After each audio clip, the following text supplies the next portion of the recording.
Il est né dans une maison modeste, une longère. À nous, c'est un petit village à 35 km, 38 km d'Auxerre. Mais c'est de la bonne et ancienne noblesse. Et quand un Davout naissait, on dit qu'une épée sortait du fourreau. Voilà. C'est une maison militaire, les Davouts. Pour réaliser cette exposition, il faut compter une bonne année, sinon 1 an et demi, avec des vents contraires. Il y a toujours des vents contraires sur les prés, sur des choses comme ça. Et c'est une bataille quand même, hein, c'est une bataille. Le maire d'Auxerre a pris la décision par exemple, d'affecter cette salle à l'exposition, et ça a été refait en 2 mois et demi. Je suis très heureux aujourd'hui de déclarer ouverte l'exposition exceptionnelle dédiée à Louis-Nicolas Davout. Monsieur le Président, il faut que je me méfie derrière moi. Je voulais vous féliciter pour cette pugnacité, votre foi dans ce projet.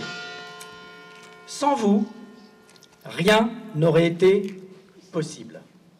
Merci beaucoup Alain, parce que vraiment, tu nous as convaincus, parfois tu nous as contraints, mais en tout cas, si c'est une réussite aujourd'hui, c'est bien grâce à toi et à ton travail.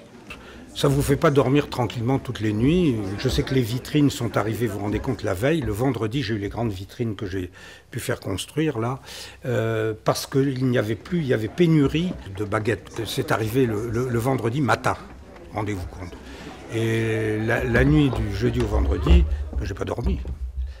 On ne dort pas, à moins de s'en fiche complètement.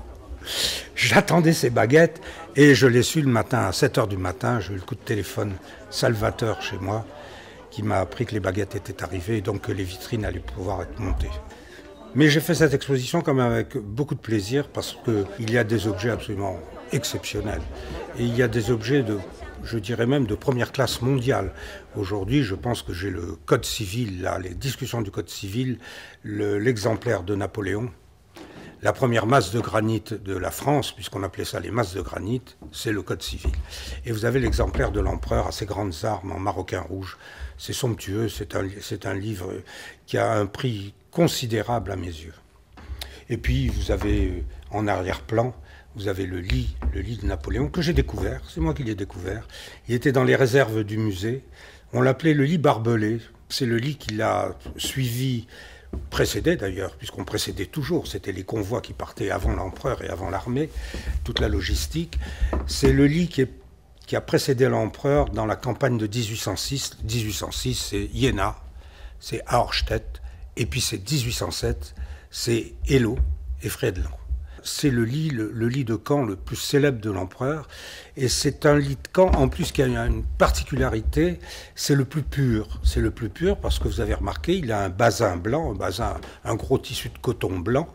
Or, les lits actuellement, il y a 5 lits de camp qui sont recensés. Il y en a 2 au musée des armées, il y en a un qui est à Malmaison, il y en a un qui est à la Fondation Gourgaud à l'île d'Aix, où il a passé sa dernière nuit en France, sur ce lit. Et il y a celui-là, qui est le lit de Compiègne, on a toute la traçabilité, donc c'est un lit absolument exceptionnel, il n'y a pas d'équivalent, voilà. Auxerre a été choisi tout simplement parce que, n'oublions pas que Louis-Nicolas Davout est un bourguignon de Lyon, un enfant de Lyon, et qu'il a passé toutes ses études militaires à l'école militaire d'Auxerre, et qu'il en avait gardé un souvenir absolument merveilleux. Donc ces 2 liens, la Bourgogne et Auxerre, ville d'éducation entre guillemets militaire pour le maréchal, était un lieu évident pour la marquise de Blonay. Elle a fait donc une donation très généreuse, des collections de son père. Elle a organisé une salle, elle l'a totalement décorée, avec des choses absolument spectaculaires. Un chapeau qui évoque la grande violence de ces guerres, à savoir il y a même un trou à l'intérieur du chapeau qui est resté du tricorne, enfin, aussi bien des habits de cérémonie qui ont été lors du mariage de Napoléon et de Marie-Louise.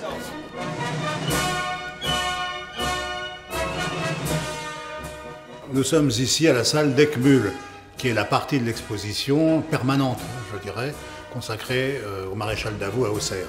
Dans cette salle figurent des objets qui ont appartenu au maréchal Davout et qui ont été légués par sa fille, la marquise de Blocqueville. Il Ça, c'est l'étui de son bâton de maréchal qu'il avait pendant la campagne de Russie. C'est vrai que dans ma carrière, j'ai dirigé le musée de Malmaison, qui est un musée, pas vraiment un musée militaire, c'est un musée d'art et d'histoire. Et je connais Auxerre depuis très longtemps. J'ai travaillé avec Alain Catagny à l'exposition sur Marchand, à Lille, etc. Quand j'étais à Malmaison, j'ai beaucoup prêté.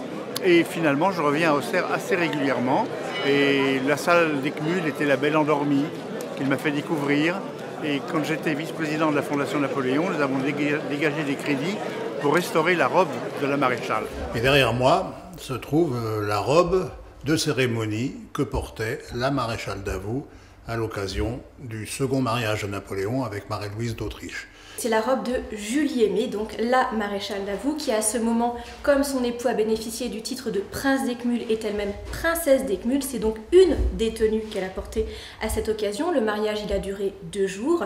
Napoléon a relancé le faste, le savoir français, l'artisanat d'art. Et à cette occasion, toutes les convives féminines vont être amenées à porter 7 à 8 tenues différentes. Et on a beaucoup de chance d'avoir cette robe, car les robes d'apparat, les robes de cour, les robes de cérémonie même de cette période, eh bien on ne les porte qu'une seule fois et par conséquent on ne les conserve pas. Traditionnellement, on les redécoupe après usage et en fait on réemploie le tissu pour autre chose. Donc c'est le dernier témoignage de robes d'apparat qui nous reste de cette période, du moins qui nous reste surtout ayant assisté à ce mariage spécifique, ce second mariage de Napoléon avec Marie-Louise d'Autriche, sa seconde épouse donc.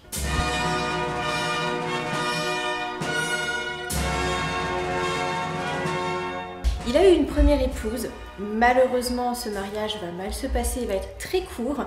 Il va avoir la chance par la suite d'être marié à Julie Aimée, qui va être la femme de sa vie. Et pourtant, au départ, c'est un mariage arrangé par le frère de cette demoiselle, frère qui est le général Leclerc, lui-même à cette période époux de Pauline Bonaparte. Et en l'occurrence, c'est une très bonne idée de marier le maréchal Davout qui est disponible à Julie Aimée, la sœur de ce général. Comme ça, tous faisant partie de l'entourage de l'empereur, eh bien tous restent des personnes de confiance à proximité de Napoléon. Ils auront 8 enfants, dont 4 malheureusement seulement qui atteindront l'âge adulte. Mais ce maréchal qui est réputé assez d'un tempérament fougueux, dirons-nous, eh bien, va être beaucoup plus tendre envers sa famille et on a toutes les correspondances de monsieur et de son épouse. Quand monsieur est trop longtemps éloigné de son épouse, eh bien, c'est madame qui le rejoint en temps de guerre. Et effectivement, même quand il revient en France, il trouve toujours le temps d'accorder un moment privilégié à chacun de ses enfants, comme à sa tendre femme, Julie Aimée donc. Être Davout, c'est essayer de représenter le meilleur des maréchaux de France. Pour moi, c'est le meilleur. C'est un grand militaire, c'est un grand stratège, mais c'est également un administrateur de premier ordre. Il a su administrer toutes les provinces dont il a été le gouverneur général de main de maître. Nous avons un reconstitueur qui est le maréchal Davout aujourd'hui, qui est formidable, qui le représente très bien par la stature, par la façon de s'exprimer, etc. Je trouve que c'est un bon maréchal Davout. Merci beaucoup, maréchal. Je tiens quand même à spécifier que le maréchal Davout, je partage tout ce qui a été dit, et quand on lit ses ouvrages, ceux qui ont écrit pour lui, on se rend bien compte que c'était un grand maréchal, un vrai chef de guerre, et qui, je crois, peut faire, je dirais, exemple pour beaucoup. Et puis aussi, quand on parle de l'image de la France, finalement, Davout est une grande image de la France, une grande figure militaire, et je crois que c'est bien qu'on ne l'oublie pas. Donc merci beaucoup à ceux qui ont organisé cette exposition. Merci à monsieur le maire de nous accueillir. Nous avons quand même quelques personnages très importants dans l'Iode. Nous avons bien sûr le maréchal Davout, nous avons Vauban, nous avons Paul Bert, nous avons Joseph Fourier, qui est un très très grand savant, qui a dirigé la rédaction de la campagne d'Égypte de Bonaparte, à laquelle Davout a participé, car tous les deux ont fait partie de cette campagne qui pour moi est le sommet, pratiquement un des sommets de l'histoire de France, car on va découvrir à travers tout cela l'orientalisme, on va découvrir par la suite en 1821 l'égyptologie, le secret des hiéroglyphes va être levé par Champollion. Bonaparte va partir, c'est tout le génie de Bonaparte, avec 163 savants et artistes, parmi les plus grands de France à l'époque. Le mobilier va changer, la mode va changer. On va faire des choses à l'égyptienne, avec des belles égyptiennes, avec des némesses, etc. Vous avez quelques exemples ici de sièges de Jacob Desmalter, où les Jacobs se sont inspirés justement de cette mode. Énormément d'objets qui peuvent être, entre guillemets, une illustration magnifique d'une époque aussi, avec des artistes, des orfèvres. Donc c'est un moyen un peu de découvrir également le patrimoine de la ville et de ce qu'a été comme lieu d'accueil, Auxerre, pour la famille bourguignonne de Louis-Nicolas Davout. Vous avez une gourde en argent exceptionnelle, qui est la gourde de voyage du maréchal, frappée des armes ducales. Et cette gourde, il l'amenait avec lui dans ses campagnes. Enfin, voilà. Il amenait de la vaisselle en vermeil, en argent, parce qu'on se battait toute la journée, on dormait comme on pouvait dormir, dans un inconfort complet. Mais le jour de la bataille, le maréchal Davout revêtait sa plus belle tenue. Il se rasait de près, il se faisait cirer ses bottes, il enfourchait son plus beau destrier et il partait au combat. Voilà. Et le soir, s'ils étaient encore vivants ou survivants, eh ben, ils déjeunaient dans de la vaisselle d'argent. Voilà.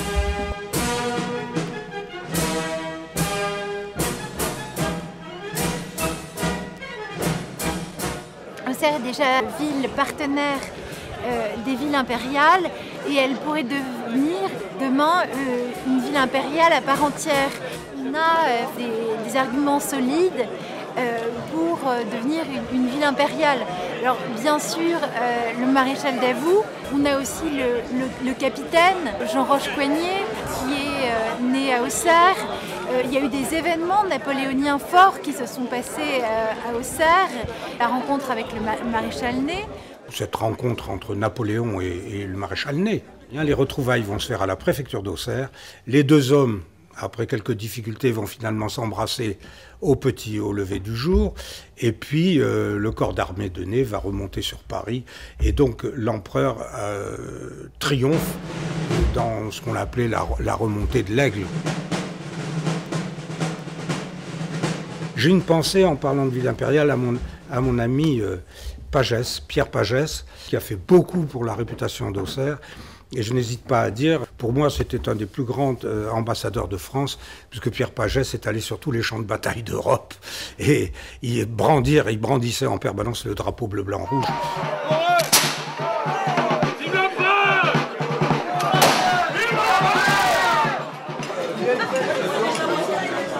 Oui, vive l'empereur. Moi, écoutez, j'ai une admiration sans borne pour Bonaparte, sans borne.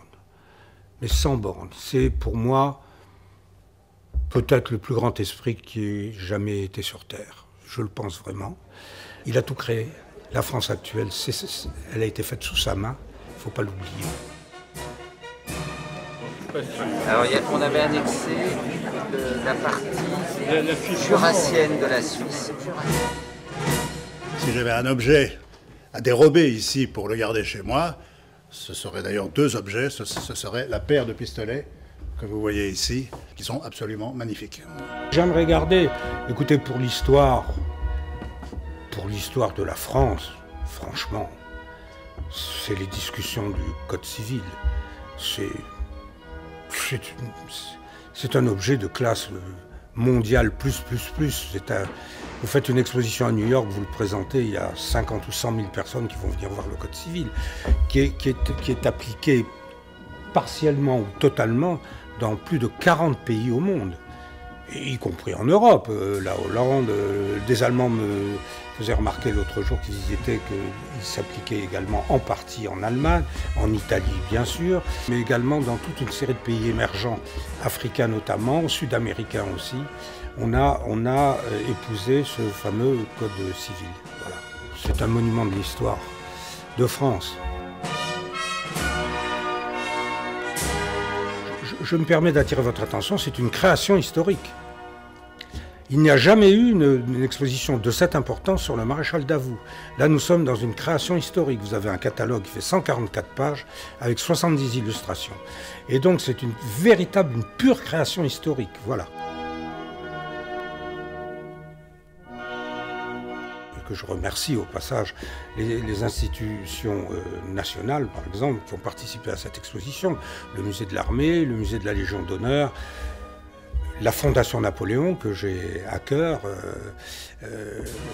C'est une fondation absolument extraordinaire. qui est présidée par le prince d'Essling. Il y a la famille aussi, des objets familiaux magnifiques, du vermeil, de l'argenterie. Tout ça vient des objets de la provenance, de l'appartenance même du maréchal Davout.